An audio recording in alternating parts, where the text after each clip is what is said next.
going to give you some advice that will not sit well with many of you, but promise me you'll think about it anyway. Hold people personally responsible. That's what Nuremberg did. Do not let officials hide behind their duty or the law. Force them to accept personal responsibility for their decisions. It is much easier to do this than you think. Probably the best way to get along in the short run is to be discreet and bow your head, to compromise, not to make waves.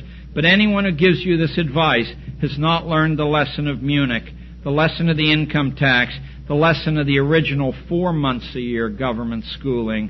By appeasement, you proclaim your victim status.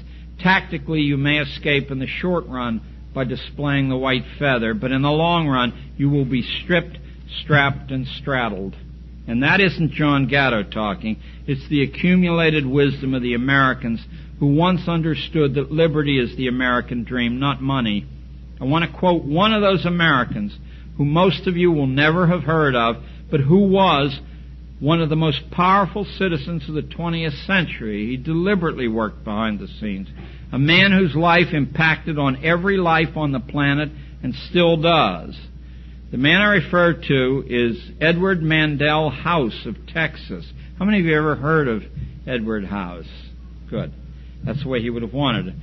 Who inner circle historians believe was the driving force behind America's entry in World War I, the writing of the League of Nations Treaty, one of the most important brokers of the Federal Reserve Act, and was the actual shadow president during the Woodrow Wilson years. Whatever you think of House, and I don't much like him, he mastered tremendous human power by understanding human nature. In his memoirs, House acknowledges he was a poor student at the bottom of his class. At a school in Virginia where he was sent in 1914 at the death of his mother, he witnessed a kind of hazing that made a lifelong impression on him. This is House speaking about the hazing he saw in a Virginia school at the age of 14. One form, I recall, was that of going through the pretense of hanging. They would tie a boy's hands behind him and string him up by the neck over a limb until he grew purple in the face. Now, House had no mother, his father was far away in Texas, and the school was indifferent to his private fears, as in my long experience it always is. Yet as House wrote in his memoirs, what was done to those who permitted it is almost beyond belief.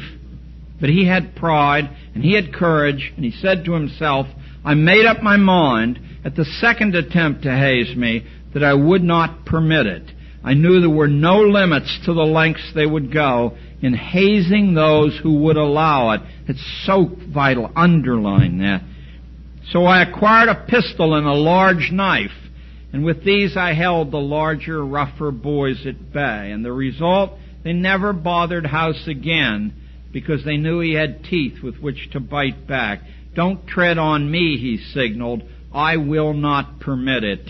When kids came crying to me because their money had been strong-armed out of them on the playground and asked me to help, I always replied that if they insisted, I would hunt the thieves down and get the money back.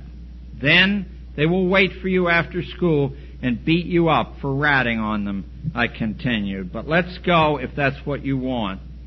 On the other hand, if you choose, you can protect yourself permanently by fighting back as hard as you know how, by going berserk and smashing, striking, biting without regard to your own safety. And when they knock you down, get back up and strike again.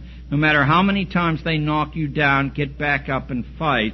They may win that one time, but I guarantee you, the next time they want $1, they'll pick on someone who's an easier mark. And you will have learned something priceless, that the hurt from getting beaten only lasts a little while, but the hurt from quitting without a fight never goes away. Remember, what is done to those who permit it is almost beyond belief.